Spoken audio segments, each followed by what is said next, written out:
புத்தக வாசிப்பில் இன்றைக்கி நம்ம பார்க்க போகிற புத்தகத்தோட பெயர் முதல் ஆசிரியர்.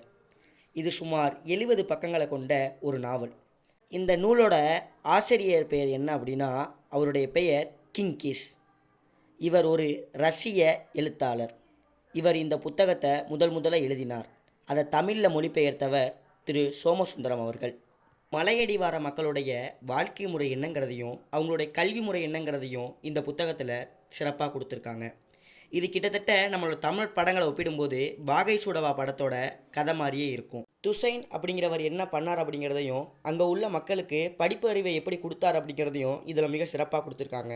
அல்டினா அப்படிங்கிற ஒரு அனாதை பெண்ணை அவர் எப்படி படிக்க வச்சாருங்கிறதையும், எவர சிரமங்களுக்கு இடையில் அந்த பொண்ணு படித்தாங்க அப்படிங்கிறதையும், படித்து முடித்த உடனே அவங்க எவ்வளோ பெரிய இடத்துல வேலை பார்த்தாங்கங்கிறதையும், தன்னுடைய படிப்புக்கு காரணமாக இருந்த துஷைன் அவர்களை கடைசி வரைக்கும் மறக்காமல் ஒரு நன்றி உணர்வோடு இருந்தாங்க அப்படிங்கிறதையும் இந்த முதல் ஆசிரியரோட புத்தகத்தில் கொடுத்துருக்காங்க.